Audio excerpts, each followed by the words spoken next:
Guys, good morning. നമുക്ക് മീൻ പിടിക്കാൻ പോയാലോ? മീൻ പിടിക്കാന്നൊക്കെ പറയുമ്പം നിങ്ങൾ മറ്റേ വലിയ ആറിലും തോടിലും ഒന്നും മീൻ പിടിക്കുന്നതൊന്നും പ്രതീക്ഷിക്കരുത്. എൻ്റെ അച്ഛൻ്റെ വീട്, അതായത് നമ്മുടെ കുടുംബത്തിൻ്റെ അവിടെ നമുക്കൊരു കുളമുണ്ട്. അവിടെയാണ് നമ്മളിന്ന് മീൻ പിടിക്കാൻ പോകുന്നത്.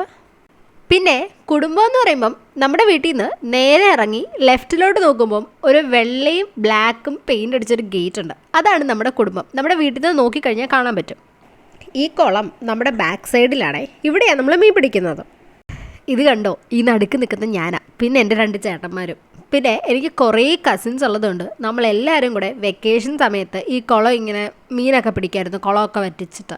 പക്ഷേ ഇപ്പം എല്ലാവരും പഠിക്കാൻ പോയി. എൻ്റെ ചേട്ടന്മാരൊക്കെ കുറച്ച് തന്തവൈവായതുകൊണ്ട് 2 പേരും ജോലിക്ക് പോയി. പിന്നെ എൻ്റെ അനിയന്മാരൊക്കെ ഇപ്പം കോളേജിലും കാര്യങ്ങളും ഒക്കെ ആയി, അവരും പഠിക്കാൻ പോയി. ഞാൻ മാത്രം ഇവിടെ ഉണ്ട്. അതുകൊണ്ട് തന്നെ ഈ വ്ളോഗിന് പ്രത്യേകിച്ച് വലിയ കണ്ടൻറ്റ് ഒന്നും കാണത്തില്ല. ഞാനീ കാണിക്കുന്ന കുറച്ച് പ്രകൃതി രമണീയമായ സ്ഥലങ്ങൾ, പ്രകൃതിയുണ്ട് രമണീയുണ്ടോ എന്ന് എനിക്കറിയത്തില്ല, എന്നാലും അതുപോലത്തെ കുറേ സ്ഥലങ്ങൾ മാത്രമേ ഉള്ളൂ. പിന്നെ ഇതെന്താ ഇത്ര പ്രകൃതി രമണീയമെന്ന് ഞാൻ പറഞ്ഞതെന്നറിയാവോ? നമ്മുടെ കുടുംബത്തെ ഇപ്പം ആരും അങ്ങനെ താമസിക്കാറില്ല. കൊച്ചച്ചൻ ദുഫായിൽ നിന്ന് വരുമ്പോൾ മാത്രമേ ഇവിടെ താമസിക്കാറുള്ളൂ. അതുകൊണ്ട് കുറേ ഇങ്ങനെ പുല്ലും പോച്ചയും കാടും ഒക്കെ പിടിച്ച് കിടക്കുക. പിന്നെ ഇത് കണ്ടോ, നമുക്കൊരു ചെറിയുടെ വലിയ മരമുണ്ട്. പിന്നെ നമ്മുടെ വീട്ടിൽ എല്ലാവരും കൂടി വരുമ്പം നമ്മളിത് പറിച്ച് അച്ചാറിടും, അല്ലെങ്കിൽ ഉപ്പിലിടും, അങ്ങനെയൊക്കെയുണ്ട്. എനിക്ക് പിന്നെ ഇത് അവിടെ നിൽക്കുന്ന കണ്ടിട്ട് പ്രത്യേകിച്ച് എന്തോ ഒരു മനസ്സുഖം ഇല്ലാത്തതുകൊണ്ട് ഞാനിത് പൊട്ടിച്ച്. പിന്നെ ഇത് കണ്ടോ, നമ്മുടെ ചക്ക. ഞാൻ പണ്ട് ചക്കയ്ക്ക് പറയുന്ന ഹക്ക എന്നായിരുന്നു. പിന്നെ വവ്വാലിന് ഉവ്വാൽ. ഈ ചക്ക നമ്മളെപ്പോഴും ഇങ്ങനെ പെറുക്കി വെക്കുന്നത് നമ്മുടെ നടുക്കത്തെ മുറിയിലാണ്. നമുക്ക് അടുക്കളയിൽ പോകണമെങ്കിൽ ഈ നടുക്കത്തെ മുറി കൂടെ ക്രോസ് ചെയ്ത് പോകണം, അല്ലെങ്കിൽ മുത്തശ്ശിയുടെ മുറിയുടെ അതുവഴി കറങ്ങിപ്പോകാൻ പറ്റും.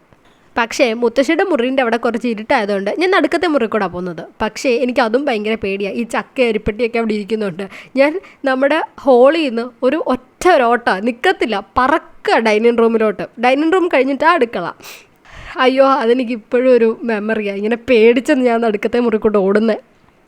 പിന്നെ ആ ചെറിക്ക് ഭയങ്കര പുളിയാണ് കേട്ടോ. ഞാനത് കഴിച്ചിട്ട് പനി ആയതുകൊണ്ട് ആണോന്ന് അറിയത്തില്ല, എനിക്ക് ചെറിയൊരു കയ്പ്പ് ഫീൽ ചെയ്തു, നല്ല പുളിയും ഫീൽ ചെയ്തു. പിന്നെ ഞാനത് അങ്ങനെ കളഞ്ഞു. നമ്മുടെ വീഡിയോ ശരിക്കും മീൻ പിടിക്കുന്ന വീഡിയോ ആയിരുന്നു. പക്ഷേ ഒരു ശകലം മീനെ പോലും കിട്ടിയില്ല. പണ്ട് നമുക്ക് ഈ ഒരു വലിയ പാത്രം നിറയെ മീൻ കിട്ടുമായിരുന്നു ഈ കുളത്തിൽ നിന്ന്. ഇപ്പം നമുക്കൊന്നും കിട്ടിയില്ല, 1 2 എങ്ങാനും. പിന്നെ ഞാൻ ഈ സാധനം കഴിക്കത്തില്ല കേട്ടോ, എനിക്ക് ഈ മണം സ്മെല്ല് ഇഷ്ടമല്ല. എനിക്ക് കടലിലെ ഇങ്ങനെ വെളുത്ത വെള്ളത്തിൽ കിടക്കുന്ന മീനെ ഇഷ്ടം. പക്ഷേ എൻ്റെ എല്ലാവരും അതിനെ കളിയാക്കും, അവിടെ കൂടുതൽ അഴുക്കുള്ളതെന്ന്. പക്ഷേ എനിക്ക് ചേറി കിടക്കുന്ന മീനെ എനിക്കിഷ്ടമല്ല. പിന്നെ ഈ മീനെ പിടിക്കുന്നതാണ് എൻ്റെ കൊച്ചച്ചൻ. കൊച്ചച്ചനാണ് ഇതിൻ്റെ സൂപ്പർവൈസിങ് ദിസ് സിനാരിയോ. പിന്നെ ഞാൻ ഈ വ്ളോഗ് എടുക്കുന്നത് നമ്മുടെ യൂട്യൂബ് ചാനൽ ഇടാൻ വേണ്ടി മാത്രമല്ല, ഇത് നമുക്കൊരു മെമ്മറിയാണ്. ഞാൻ പണ്ട് ഇപ്പം എല്ലാവരും ഇങ്ങനെ എടുത്ത വീഡിയോസൊക്കെ ഇപ്പം കാണുമ്പം നമുക്കതൊരു ഓർമ്മ മാത്രമാണ്.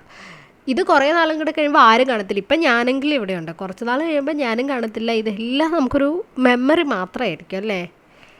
അതിൻ്റെ ഒരു ഇതൊക്കെ വെച്ചിട്ടാണ് ഞാനിതൊരു വ്ളോഗ് ആക്കാമെന്ന് വിചാരിച്ചു. ഇപ്പോൾ നമുക്ക് അതിനുള്ള ഓപ്ഷൻ ഉണ്ടല്ലോ. പിന്നെ എൻ്റെ ഫോണിൽ ഫോട്ടോസും വീഡിയോ ഒന്നും കിടക്കത്തില്ല, ഞാൻ ഡിലീറ്റ് ചെയ്യും. എനിക്ക് അങ്ങനെ ഇരിക്കത്തില്ല എൻ്റെ കയ്യിലൊന്നും. പിന്നെ എനിക്ക് കുളമൊക്കെയുള്ള വീട് ഇഷ്ടമാണ്. ഇങ്ങനെ കുളത്തിൻ്റെ അവിടുന്ന് സ്റ്റെപ്പൊക്കെ കെട്ടി ഇങ്ങനെ ഓടൊക്കെ ഇട്ട് ഉള്ള സെറ്റപ്പൊക്കെ ഇല്ലേ, അതൊക്കെ എനിക്ക് ഭയങ്കര ഇഷ്ടമാണ്. എനിക്ക് എപ്പോഴും ഉള്ളൊരാഗ്രഹമാണ് എനിക്ക് കുളമുള്ള വീട് വേണമെന്ന്. പിന്നെ ഈ കുളത്തിൽ പണ്ട് ആൾക്കാർ കുളിക്കുമായിരുന്നു, ഇപ്പം ഇല്ല. എന്തായാലും അത്രയേ ഉള്ളൂ നമ്മുടെ വീഡിയോ. Bye bye.